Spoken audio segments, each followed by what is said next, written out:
ficar abrindo e fechando, porque senão não... Bom dia, pessoal. Todos animados aí com a segunda-feira?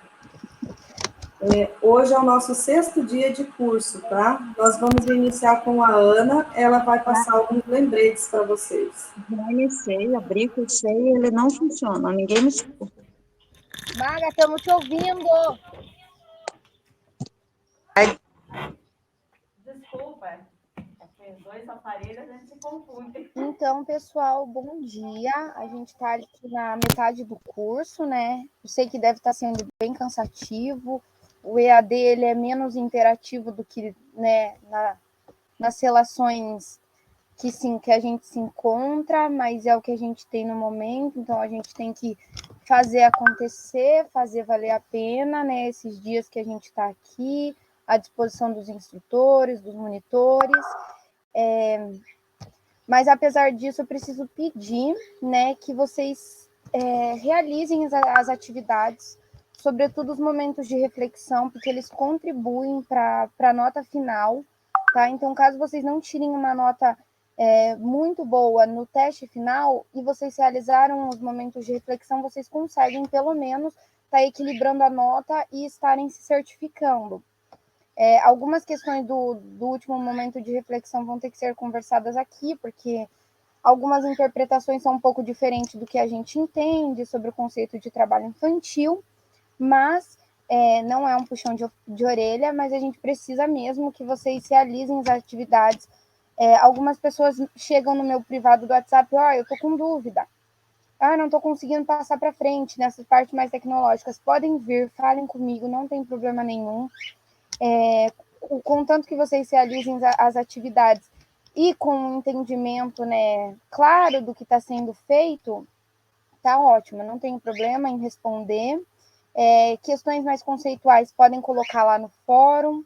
Enfim, eu acho que é isso. Algumas pessoas ainda não responderam nem o primeiro momento de reflexão e a gente já está na primeira metade. Certamente que provavelmente não são as pessoas que estão aqui na sala, porque a gente já conversou com essas pessoas individualmente e sem também querer culpabilizá-las, né? E, enfim, eu acho que é isso. Acho que a gente pode dar início na aula e qualquer dúvida vocês podem entrar em contato. A foto, Ana. Pessoal, todos podem abrir as câmeras e permanecer com ela aberta até que a Ana indique que vocês possam fechar.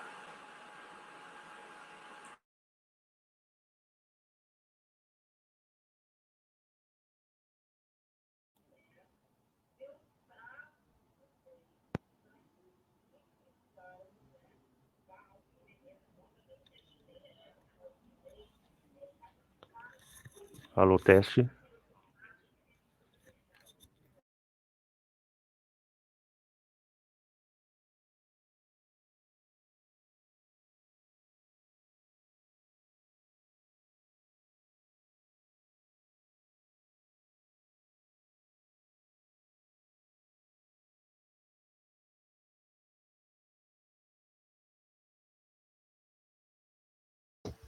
Acho que foi, não é aquilo, não tá todo mundo, mas acho que é o que temos.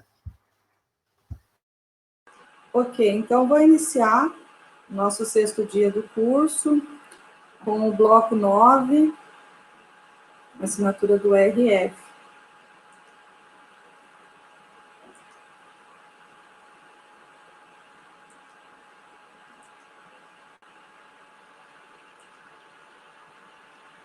Estão conseguindo enxergar? Sim. Sim.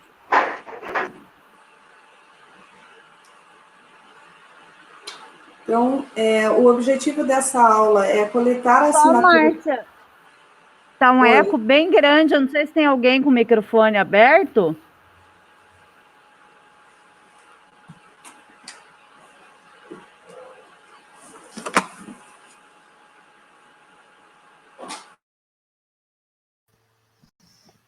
Márcia, se você puder ligar seu microfone, eu silenciei todo mundo.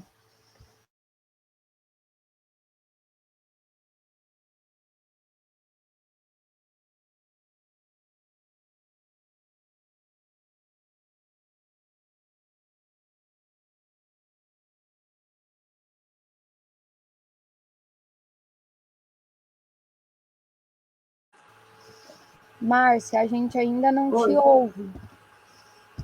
Oi, tá me ouvindo agora? Sim, agora sim. Ok. Então, eu vou de novo.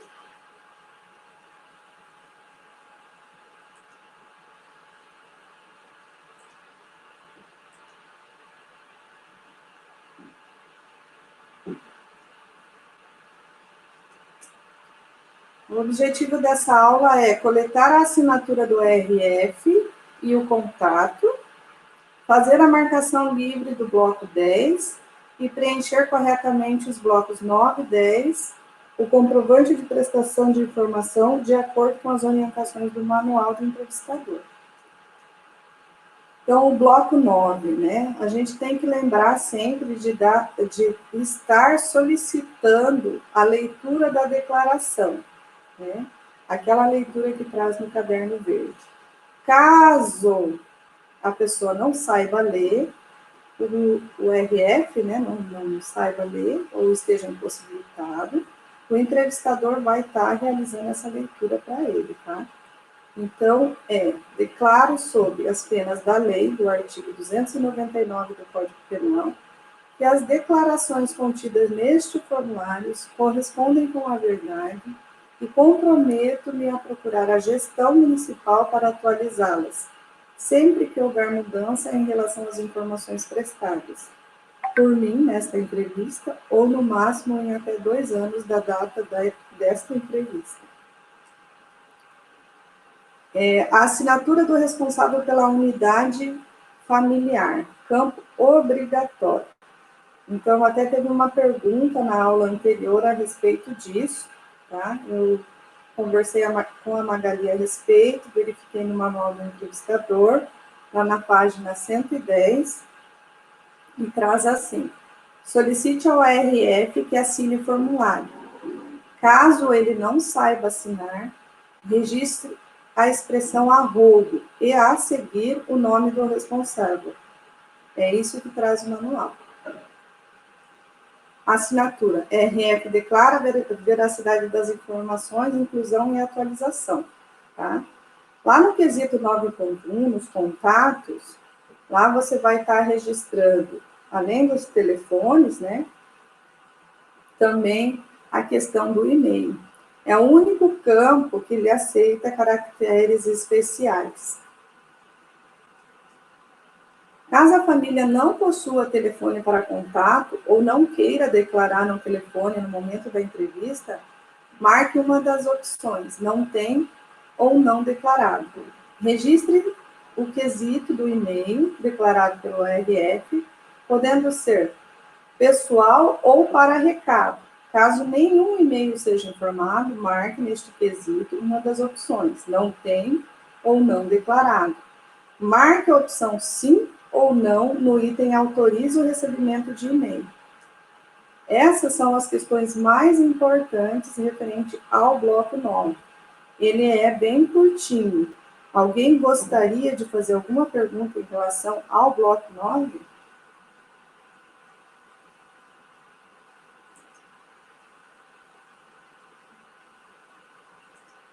Se não, então a gente pode seguir, tá? Eu espero ter esclarecido a questão do arrobo ali, que na aula anterior a gente falou apenas arrobo e, na verdade, foi um equívoco, né? Conforme o próprio manual trouxe ali para nós, tá?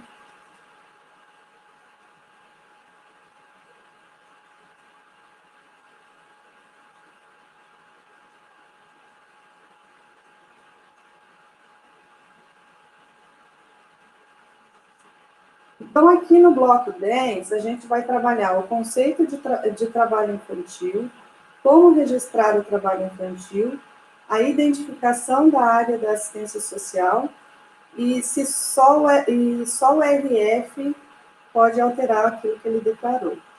O comprovante da prestação das informações, né, entregar o entrevistado, solicitar que assine e ateste o recebimento,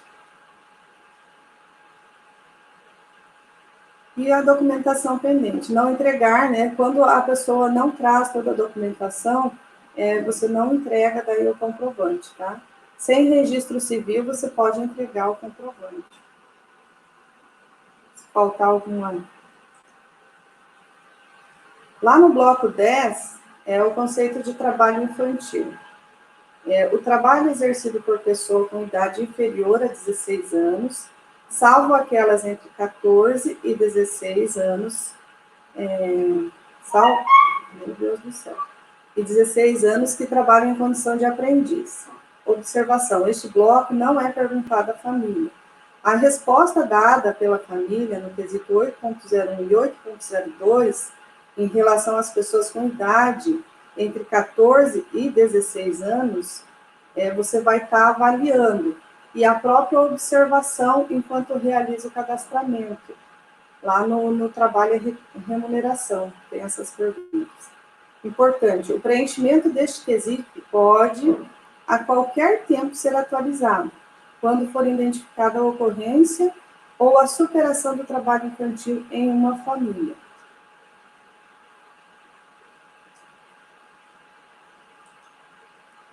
É vedado o registro de situação,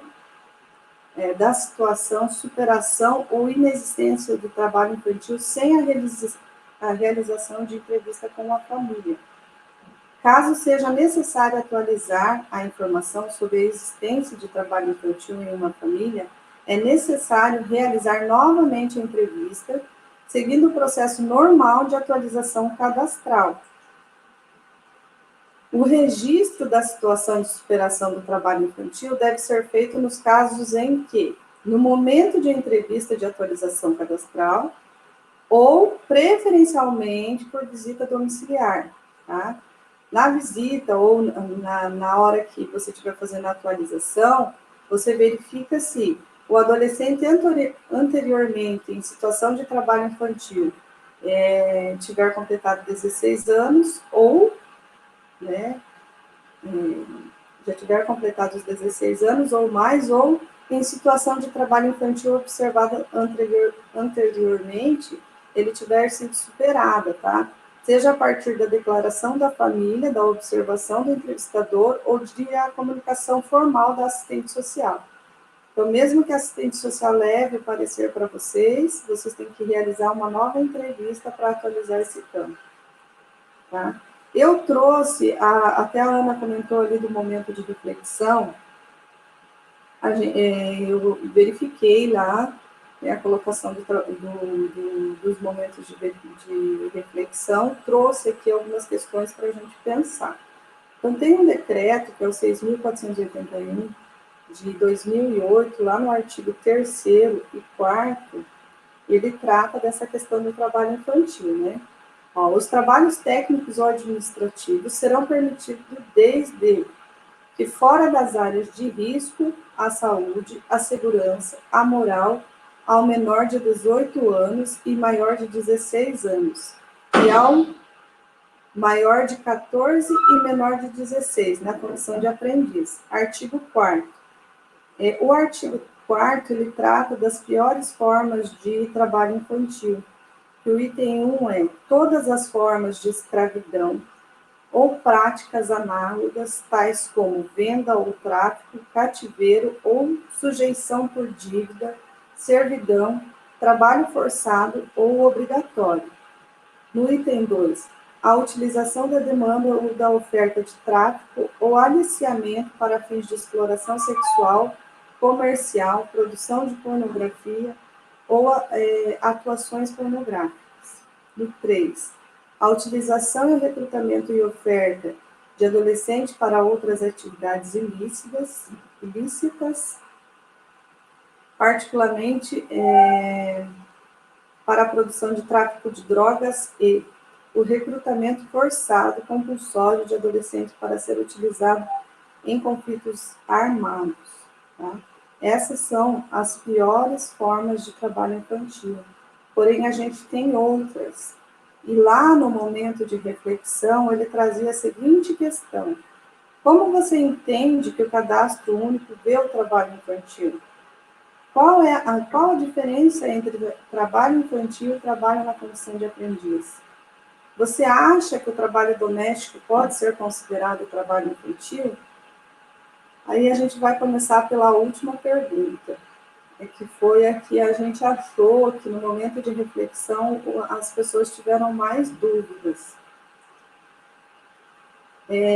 Uma das pessoas colocou: o trabalho doméstico não é considerado trabalho infantil, pois são deveres da criança manterem o cuidado com a casa em que mora. Aí a gente traz ali: o trabalho infantil doméstico é o trabalho constante de criança e adolescente, menores de 16 anos, realizados na casa de terceiros ou em sua própria casa, remunerado ou não. Consiste em fazer faxinas na casa, lavar, passar, cozinhar, cuidar dos filhos, dos donos da casa ou dos irmãos mais novos. Então, o trabalho infantil doméstico, ele existe. O que a gente tem que diferenciar são afazeres domésticos do trabalho infantil doméstico. Porque os afazeres, isso sim, a criança ela tem que aprender, né, que ela mora ali e que por isso ela tem que fazer algumas atividades. Mas essas atividades, elas são condizentes com a própria idade da criança, né? Não são responsabilidades dadas à criança para ela fazer todos os dias, de determinados horários, de uma forma sem supervisão. Então, a gente tem que repensar essa questão do trabalho infantil doméstico, porque ele existe sim. Por exemplo, se você deixa uma criança menor, uma criança de 2 anos, com uma criança de 14 anos, por exemplo, eu vi até uma reportagem bem recente de um menino de 14 anos que acabou matando o irmão de 2 anos, asfixiado em casa.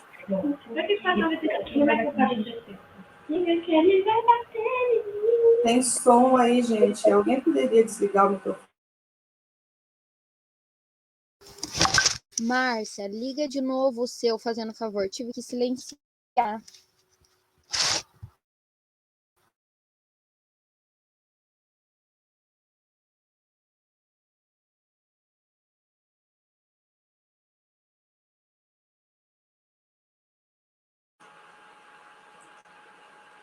Oi, tudo bem? Deu certo? Deu sim. Aham. Então é o que eu estava trazendo para vocês. A gente tem que ter um olhar muito apurado, muito sensível para as questões do trabalho infantil doméstico, porque tem criança, sim, que é submetida ao trabalho infantil doméstico, e a gente, até por uma falta de, não digo de sensibilidade, mas por uma visão que a gente tem de que, de repente, o trabalho ajuda a criança a tirar ela da rua, essas questões da droga, e a gente acha normal. Mas, assim, tem trabalho infantil doméstico que ele tem altas... a criança, ela é submetida a altas horas de trabalho dentro da casa.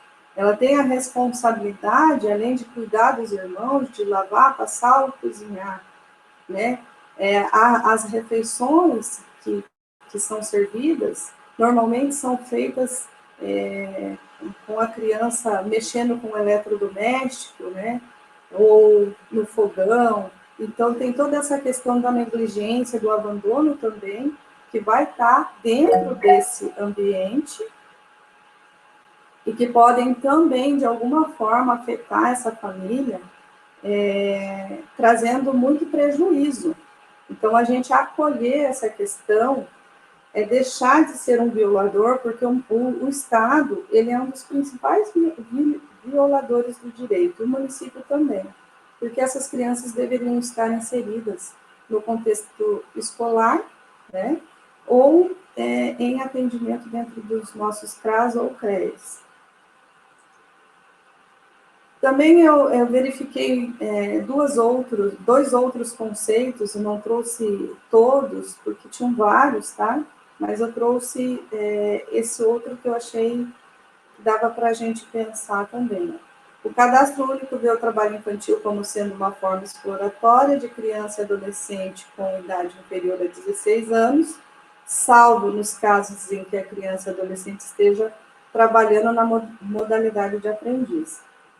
A diferença é bastante acentuada, uma vez que o conceito de trabalho infantil nos aponta uma condição de exploração infantil, através do seu trabalho, seja remunerado ou apenas em troca de sua alimentação. Já a modalidade de aprendiz é regulamentada pela Constituição de 1988 e visa não somente prover renda, mas sim profissionalizar a criança ou o adolescente. Aí, na última pergunta, o trabalho infantil, desde que não condicione a criança ou adolescente a longas jornadas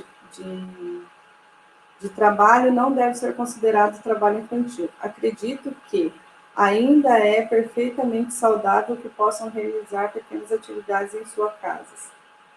Eu coloquei do nome Leomar. Outro momento de reflexão lá que estava. O trabalho infantil pode ser identificado tanto na inclusão quanto na atualização do cadastro, nos atendimentos realizados no prazo ou em visita domiciliar. Compreende crianças e adolescentes com até 16 anos, exceto o menor aprendiz a partir de 14 anos. O trabalho infantil é uma forma de trabalho remunerada ou não, exercida por crianças e adolescentes que podem prejudicar a sua saúde, sua segurança ou sua moral. E na condição de aprendiz, o adolescente tem um contrato de trabalho por prazo determinado que garante seus direitos e obrigações. Se for pequenos afazeres domésticos, não. Pois fazem parte da educação da família. Mas se for longas jornadas de trabalho que prejudica a criança ou adolescente, como, por exemplo, nos estudos ou na saúde, pode ser caracterizado como um trabalho infantil. Esse foi da Salete. Então, assim, eu trouxe essas questões só para a gente diferenciar, principalmente o que a gente observou de que trabalho infantil doméstico não existe. Trabalho infantil doméstico existe. Existem as piores formas de violência, né, com a criança e adolescente.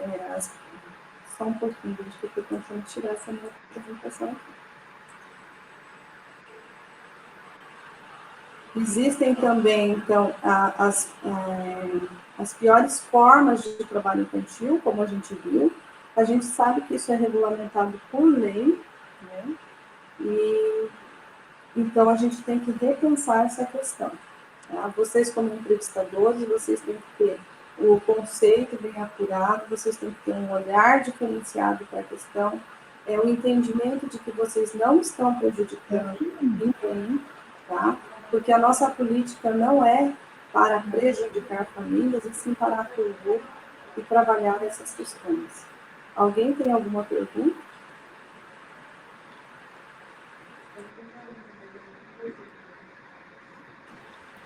Só para contribuir, Márcia. Consegue me ouvir? Consigo, Marga, pode falar.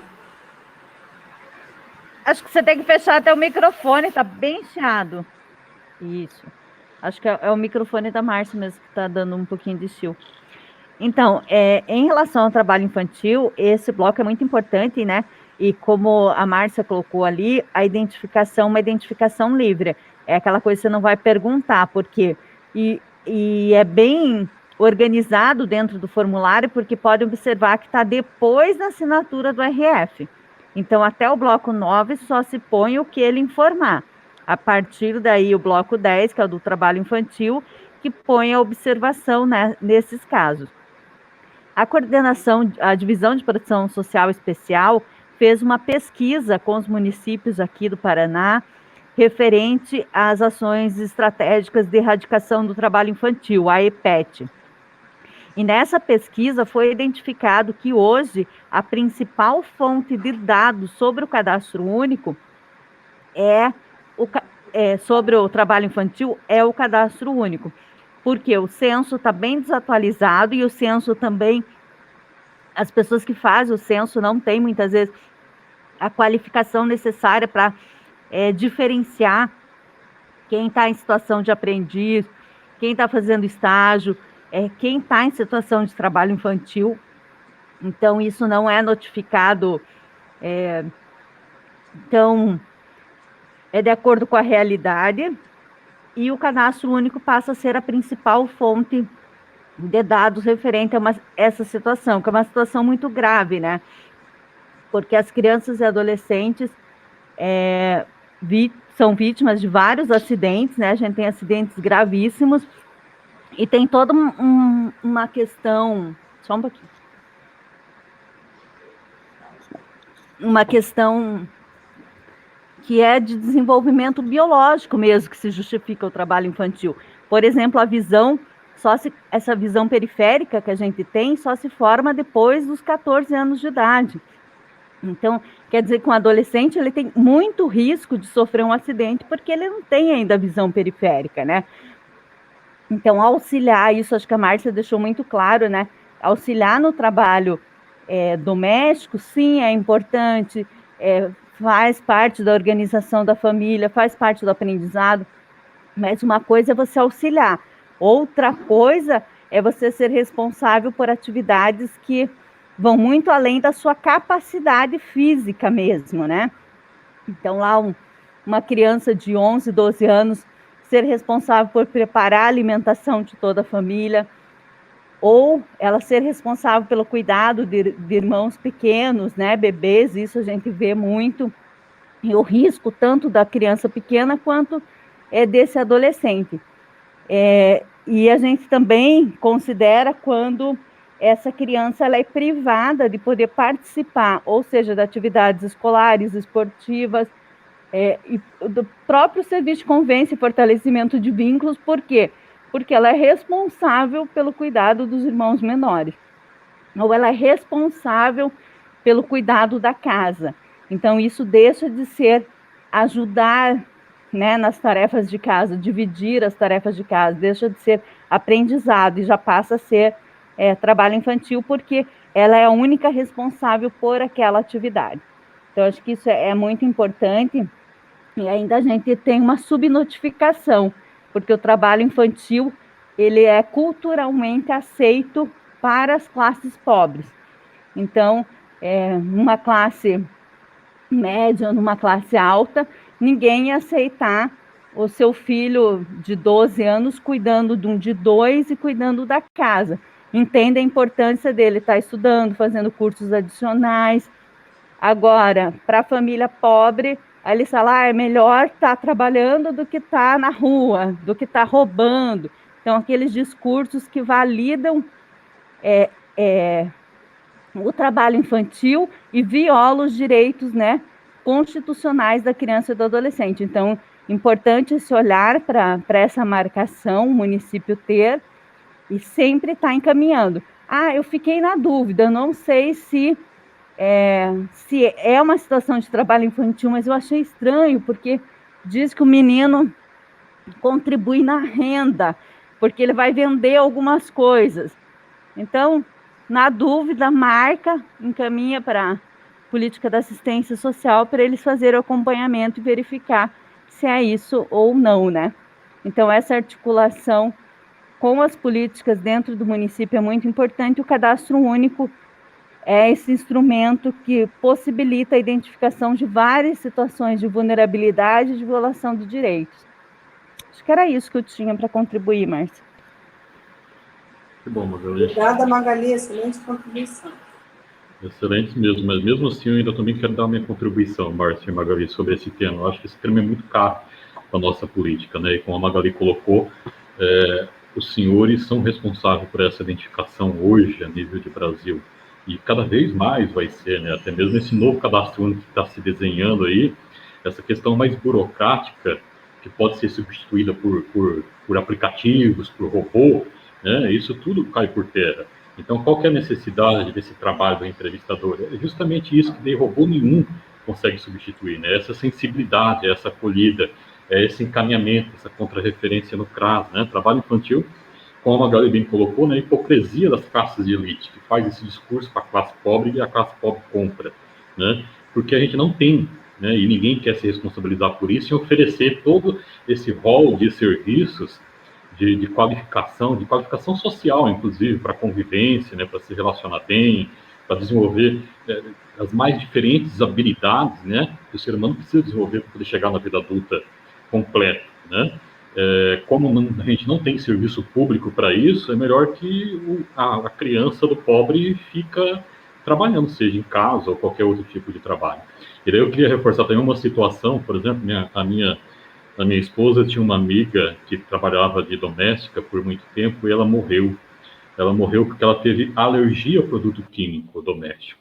Não sei se os senhores sabem, mas água sanitária, né, e aqueles produtos químicos que tem no Veja e outros produtos, eles, para algumas pessoas, ainda mais para criança, que está em fase de desenvolvimento biológico, costuma dar alergia, pode dar câncer, pode dar diversas situações, né? E além dos acidentes, então, né, até mesmo o trabalho de aprendiz, né, de estagiário, existe toda uma regulamentação para que não coloque em risco a saúde física, a saúde emocional do adolescente. Agora, imagina um trabalho doméstico, né, com fogão, criança com 8 anos cozinhando, gente, até a gente pode tacar fogo numa casa, né, cozinhando, se queimar, imagina uma criança. Né? E isso fica marcado, né, para essa criança. Então, assim, tem que ter essa sensibilidade de encaminhar, de encontrar, né, um caminho diferente, um serviço de convivência, alguma coisa, para que a criança pequena também fique, e a outra criança não fique cuidando dessa criança, né? Então, queria reforçar isso para vocês. Márcia, eu passo para você.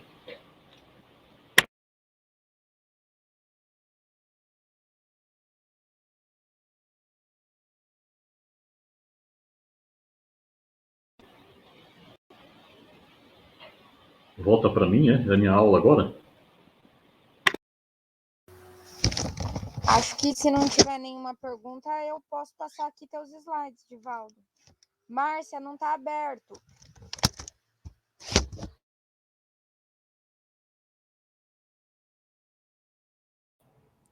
Márcia, a gente não está te ouvindo.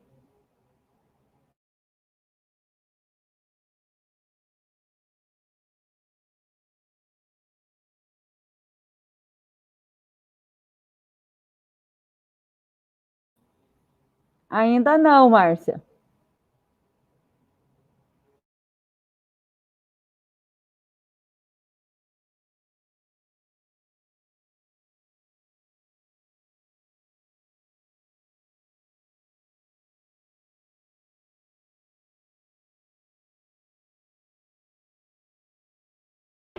Ok, a Márcia está falando para mim da sequência ali. Você entra, Márcia, assim que você conseguir o áudio, se quiser interromper e entrar o que você quer falar, tá? Bom, gente, nós vamos para a aula 12, a aula de formulário, formulário avulso 1 e 2. Antes, eu queria dar o retorno daquela dúvida, não sei se foi a Ana Gabriela, né, Ana, que falou do auxílio reclusão, quando tem mais de um dependente, se divide ou não o valor, né? Eu entrei na sala de instrutores lá do formulário e um rapaz tinha feito essa mesma pergunta que tu fez e o Ministério respondeu ela.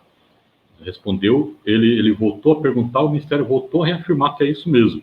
Ou seja, para dividir em partes iguais desses dependentes, né? E o dependente, quem fala não é a gente, né? Pode ser o responsável familiar que vai falar quem é o dependente ali, né? Quem foi que a Previdência indicou como dependente da pessoa, né, no sistema carcerário. E daí vocês vão colocar, vai dividir em valores iguais, né? Se for criança com menos de 10 anos, vai para o responsável familiar o valor. Se for criança acima de 10 anos, vocês podem colocar no campo específico, lá no 809, item 5 da criança daí. Então, estava te devendo, Ana. Eu espero que tenha esclarecido. Acho que era você, né, Ana Gabriela? Era a Ana está agradecendo aqui. Bom, pode passar a nossa Ana agora. Vocês, como a gente tem colocado aqui, né, vocês trabalham muito com o sistema, então vocês têm dificuldade não de compreender, mas dificuldade de lembrar na hora de fazer o exercício, o teste inicial e o teste final, né? Afinal, o que é avulso 1, o que é avulso 2, quais os blocos que tem em um, quais os blocos que tem no outro, né? Em que situações são utilizados, é tudo muito difícil isso, né, para a gente lembrar quando a gente não trabalha, não está acostumado a trabalhar com esses formulários, né, é tudo no sistema, daí não tem essas palavrinhas, né? Então, vamos ver como é que eles são utilizados. Pode passar. Aqui está o formulário avulso 1. Vocês podem observar que ele é igualzinho ao formulário principal, né? Ele tem partes do formulário principal. O avulso 1, então, ele é para a identificação do domicílio e da família.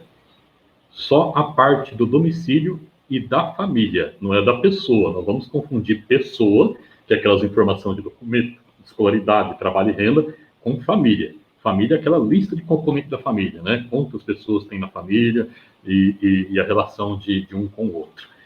Pode passar, Ana. Então, qual que é a situação do avulso 1? Ó? Família com mais de 12 componentes.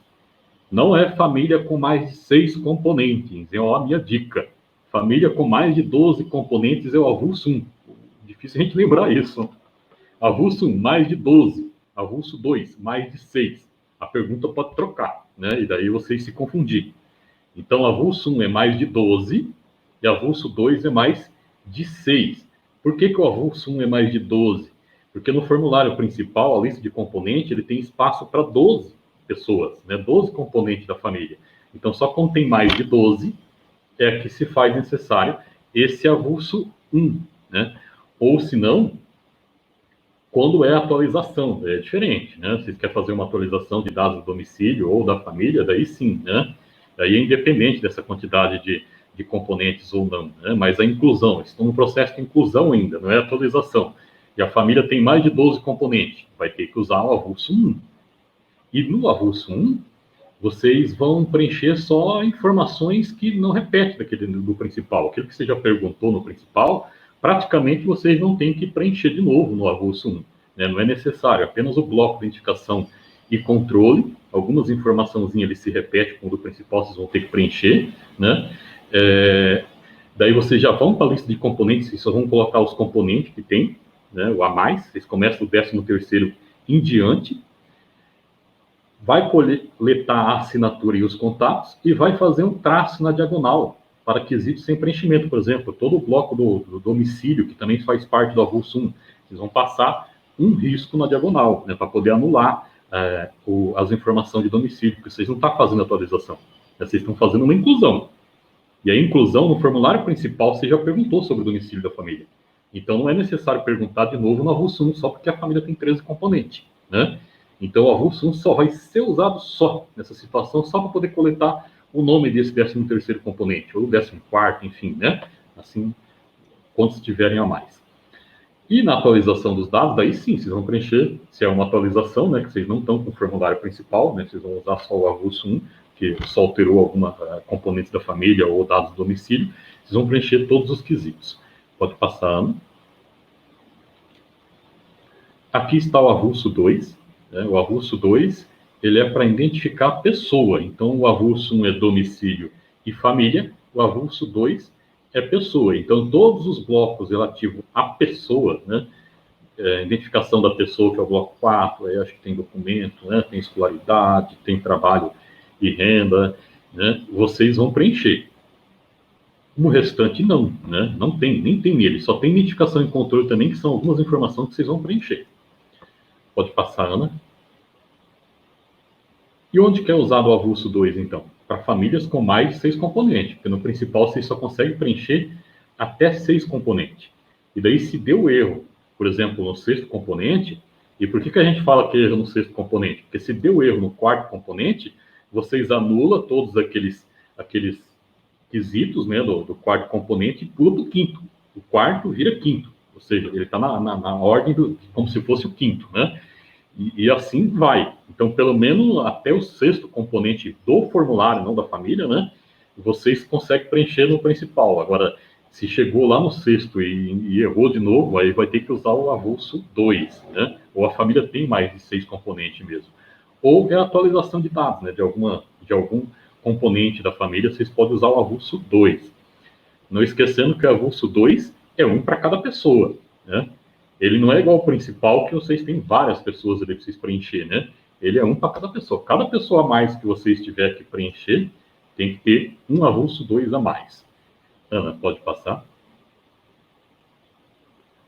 E aqui até está pequenininho, né? Eu trouxe na aula presencial, quem já fez, acho que a Salete já fez, né?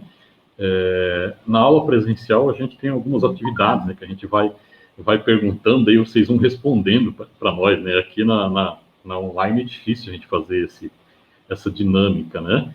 Mas aqui tem um exemplo, por exemplo, uma família com 15 componentes. Olha só, né?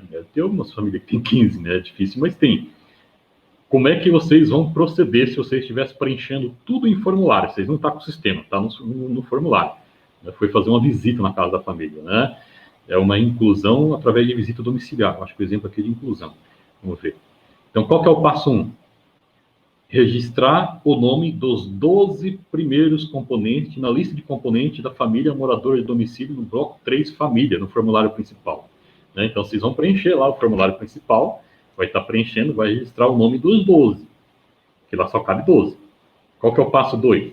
Utilize o formulário avulso 1. O formulário avulso 1 é de família, né? E de domicílio. Para registrar o nome dos 3, nós temos 15. 12 você registrou no principal. 3 você vai registrar no avulso 1.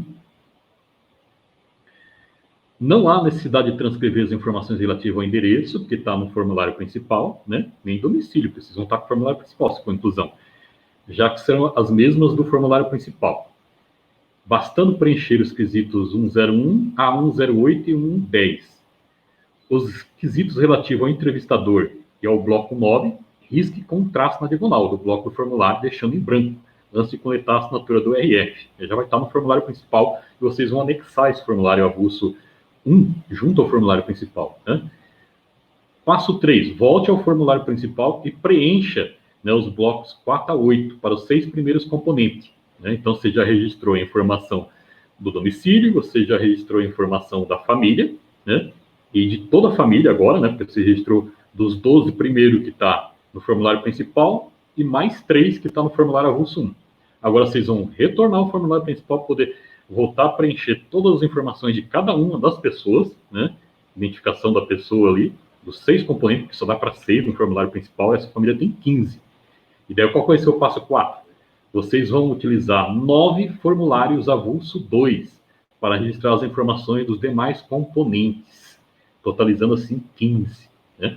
Então, olha só, nós vamos ter um formulário principal, um formulário avulso 1 e 9 formulários avulso 2 nesse nosso exemplo. Então, se tiver, né, alguma pergunta assim no teste final, vocês vão, espero que vocês lembrem disto, deste recadinho.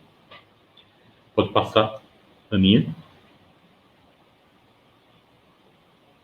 Aninha de Curitiba, pode passar. Não teve dúvida, tá? Vocês não postaram nenhuma dúvida lá. Vocês têm alguma dúvida relativa a essa aula? Acho que a Salete perguntou aqui, não sei se ela perguntou da aula. Acho que perguntou, né, Salete? Outra dúvida, quando gerimos uma família ou uma pessoa, está falando de sistema, Salete, de outro município, está falando de transferência, é necessária a impressão do formulário principal e formulário suplementar 1, e quando incluirmos uma pessoa ou mais uma no cadastro, é necessária a impressão do formulário principal desta pessoa incluída? Você está fazendo uma atualização. Vou começar pela última pergunta tua, Salete, se eu entendi direito. Você está fazendo uma atualização, né? Tem mais uma pessoa nesta família, ela vem para atualizar. Você vai conferir todos os quesitos, né? Porque você está no momento de atualização. Mas digamos que não tem, né, nenhuma alteração. A única alteração é quanto a componente da família, né? Você vai registrar daí só mais esse componente. Você vai usar os formulários. Tu não precisa usar o principal daí, né? Porque é só mais uma pessoa que tu vai acrescentar nesse momento de atualização. Tu vai usar o formulário avulso 2 e o formulário avulso 1, Salete. Olha só, mas muito importante essa pergunta da Salete. Eu estou lembrando uma coisa que eu não falei para vocês. Obrigado, Salete. E neste caso, vai ser só o formulário avulso 2? Não. Aí vocês falam, não, mas de volta, nós pegamos o formulário principal, já que não teve alteração, está lá preenchido, né? É uma família de 5 componentes, tem mais um, chegou mais um, o sexto. Né? E cabe até 12, inclusive, na lista de componentes. E nós vamos lá no formulário principal e nós acrescentamos mais um. Né? Aí a gente não precisa usar o avulso 1. A gente vai lá, acrescenta mais um na lista de componentes, porque a informação de domicílio é tudo igual, né? Da família é tudo igual. E o avulso 2. Seria isso, gente. Uma resposta fácil assim, né? A gente poderia pensar nessa, né? Talvez até tenha assim alguma questão assim, né? Não pode. Vocês vão ter que preencher o avulso 1 também. Por quê? Porque no principal já foi preenchido. Você já coletou a assinatura da família. Não pode ter alteração nenhuma depois desse momento na entrevista. Então, se você tem mais um componente na lista de componente, tu não pode ir lá no formulário principal acrescentar mais um. Você vai ter que colocar esse mais um no avulso 1. Inclusive o número de pessoas que moram na família, né? Que eu acho que tem essa pergunta também, esse quesito também, ele vai ter que ser atualizado, que é mais uma, né? Então, assim, vocês vão usar um avulso 1 e um avulso 2 nessa pergunta da Salete aqui. A primeira pergunta tua, Salete, quando a pessoa de outro município está falando de transferência, é necessária a impressão do formulário principal e formulário suplementar 2? Ela está no sistema, né, Salete? Confirmando que é relativo no sistema. E aqui a primeira de transferência ainda, né? Então, transferência, pessoal, quando vem de um outro município, apesar de não ser, né, da nossa aula, e a Magali pode complementar eu daí, tá, Maga? Transferência, né? É necessário toda uma atualização, né? Vocês vão fazer novamente uma entrevista por completo com a família e vai coletar, né, na folha resumo, ou não sei se vocês imprimem o formulário inteiro, né? Nesse caso, vocês podem estar usando, mesmo a atualização por formulário, vocês podem usar o formulário principal, né? Porque tem o avulso 1 e avulso 2 que vocês não vão usar, até mesmo porque mudou o endereço, né? Se é transferência, eu acho que o mais indicado é usar o formulário principal, né? Numa atualização quando vem de outro município. Vai usar o formulário principal, vai usar o suplementar 1 que é obrigatório, né? E vai coletar a assinatura dessa nova família no município de vocês.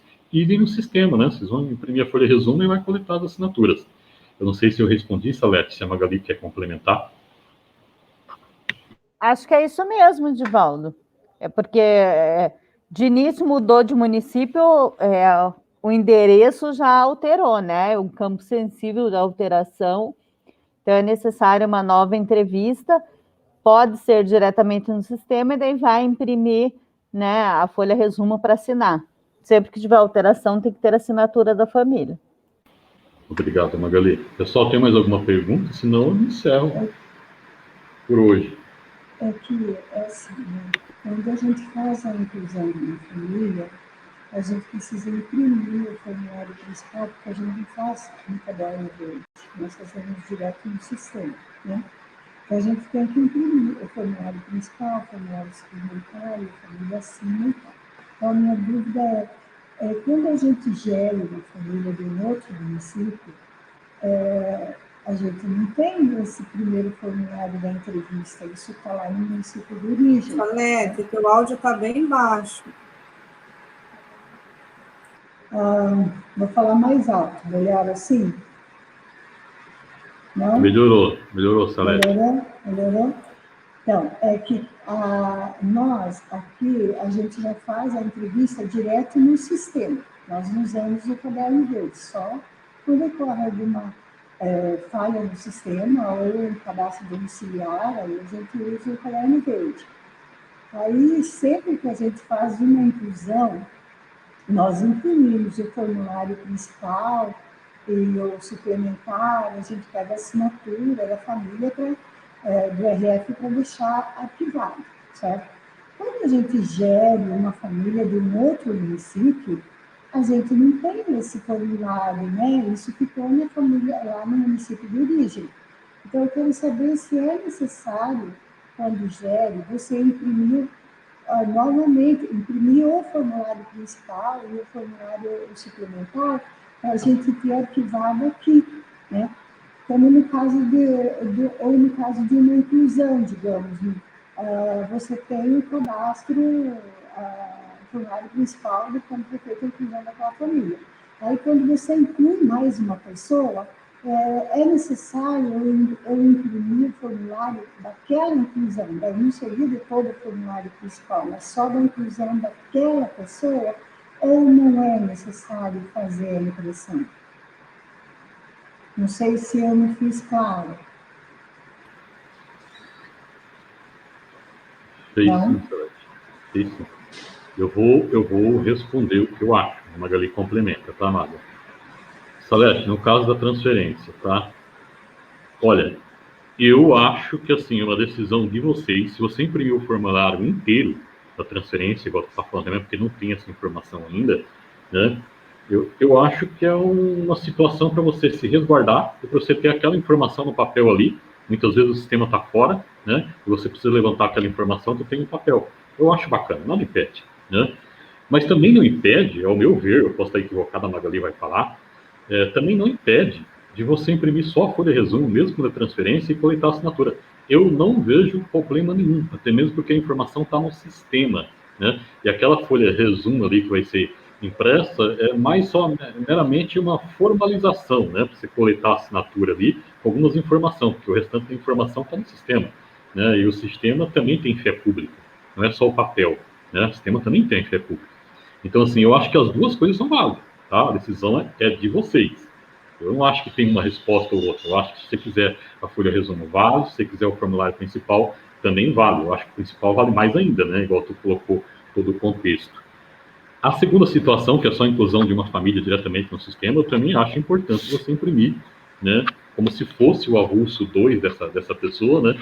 E como se fosse o avulso 1. Não sei se o sistema, daí inclusive, né? Eu não tenho esse conhecimento, porque eu não entro no sistema, não sei se o sistema do cadastro não permite isso. Mas se ele permitir, eu acho maravilhoso tu fazer isso também, tá? Magali, fique à vontade. Então, eu não consegui ouvir a dúvida da Salete, mas assim, pelo que o Divaldo está colocando, é uma questão do curso de gestão, né? Sobre transferência de pessoas, de famílias. Então, o manual de gestão do cadastro único, ele diz que sim, a gestão tem a opção de imprimir somente a folha resumo. Uma das duas precisa ser impressa, ou o formulário principal inteiro, os suplementares, a família assinar, ou a folha resumo. Então, existe essa opção, o município, é a gestão municipal que faz essa opção de qual ela prefere para fazer o arquivamento, né? Tem gestão municipal que imprime somente a folha resumo, assina e arquiva. Tem gestão municipal que avalia que é melhor imprimir todo o formulário, que tem as informações completinhas e tal, mas é isso que o Divaldo falou. O sistema, ele registra as informações, inclusive registra quem faz as informações. Então, toda vez que acessar o sistema, fica lá, né, o CPF de quem acessou e fica a informação registrada. Então, o sistema também tem essa questão de segurança, tem a validade da informação. Então, por isso, cuidado com a senha nos sistemas, né? Quem está acessando nos municípios. Eu acho que era isso mesmo. Magali, essa questão de ser uma decisão, você está me ouvindo agora ou não? Oi, Magali? Então, alguém está perguntando? Tá. Oi. Magali, a Salete vai fazer uma pergunta, eu vou falar o que ela está falando, Salete. Você fala que eu estou conseguindo te ouvir, mas acho que os demais não. Eu vou repetir a tua pergunta, tá? Essa questão de ser uma decisão do município, se imprime o formulário principal ou não, isso vale para toda a inclusão ou só quando é transferido de um outro município para cá? Bom, Magali, eu vou repetir porque ela direcionou para você, tá? A Salete perguntou assim, ó. Essa opção que o município tem de imprimir o formulário inteiro ou se não só a folha resumo, só vale quando é uma transferência ou vale para qualquer processo de inclusão? Isso. Então, vale para qualquer processo. Quando é feito o cadastramento diretamente no sistema, o governo federal orienta por meio daquele manual de gestor que tem, né, de gestão do cadastro único, que sim, pode ser feito direto no sistema e imprimir somente a folha resumo para o arquivo. É uma opção que o município tem. Aí a gestão municipal que faz essa avaliação. Tem gestores que não gostam muito disso, porque disseram que gestores muito antigos, eu não sei porque eu não estou há tanto tempo no cadastro único, né, que já tiveram problemas com uma fiscalização do TCU, que pediu os formulários completos. Só que existe o respaldo, sim, na orientação, porque assim, o governo federal é quem faz a coordenação geral, e isso está publicado numa orientação dele, que pode ser impresso somente a folha resumo. Então, o município seguir uma orientação que é do governo federal, que quem faz a gestão e a coordenação do cadastro único. Então, não está errado também. Nossa, vou aproveitar, isso... tem uma pergunta aqui. Quando pede o relatório total do cadastro único, tem como tirar ou só a folha resumo? Então, quando a família solicitar o cadastro único, tem sim como tirar. É possível no sistema ir lá e imprimir o cadastro completo. Lembrando que somente o RF é que pode retirar uma folha resumo ou o seu cadastro completo. Mas o cadastro é da família. Então, se o responsável familiar solicitar uma via do seu cadastro, seja para o fim que ele desejar, muitas vezes é fim de benefício, às vezes é processos que eles têm junto, a defensoria pública. Então, é possível conceder, sim. Agora, para terceiro, somente quando tiver procuração. Assim, o advogado veio aqui, quer o cadastro do fulano. Aí tem que ter uma procuração reconhecida certinho, o município daí tem que arquivar isso, porque daí está passando a informação para terceiros. Magali, voltando naquela dúvida, achei interessante essa tua colocação de ser uma opção do município, porque nós aqui a gente está com bastante restrição. Se for alguém que está no cadastro, a Neuza está perguntando. Então, é somente o RF que pode. Se for alguém que está no cadastro, a gente só pode dar informação referente a ele. Então, seria só a informação dele, só que não teria informação total da família. Então, na verdade, a gente acaba tendo que fornecer sempre para o responsável familiar.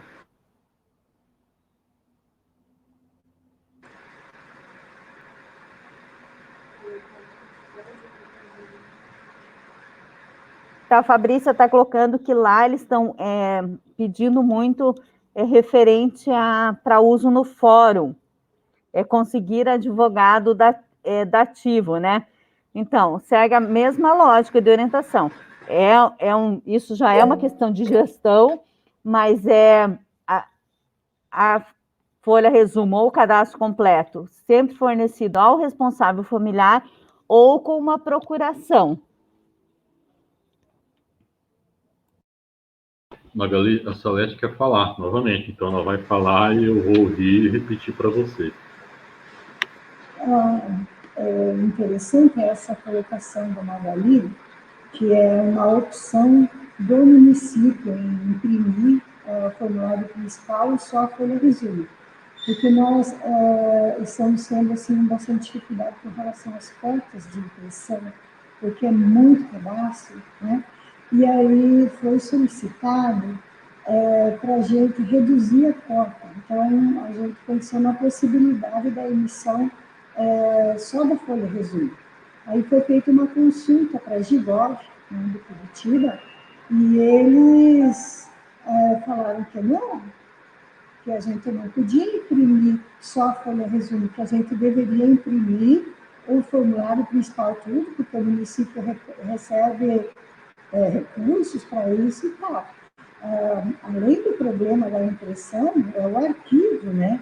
Porque é um volume muito grande de papel. Mas então, se o município pode optar, a gente pode optar por não imprimir mais o formulário principal, né? É isso. Ok, Salete. Magali, repetindo, e para os demais alunos que nos acompanham, né?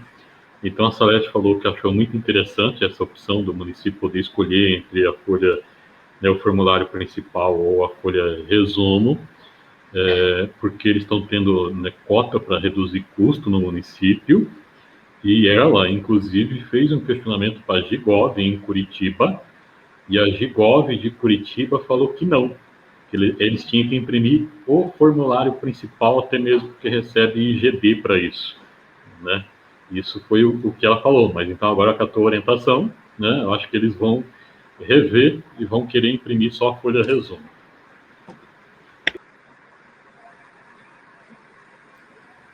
Então, o manual de gestão traz essa orientação, sim.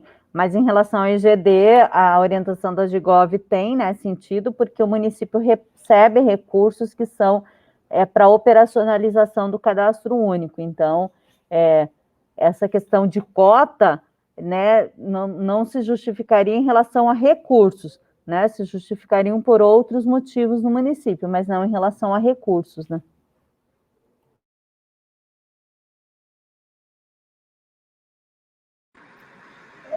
Márcia, acho que se ninguém tiver mais nenhuma pergunta, a gente já passa para você encerrando, por causa do horário. Eu queria agradecer aí as contribuições de Valdo, Magali, Salete. Não sei se o microfone da Márcia voltou a funcionar também.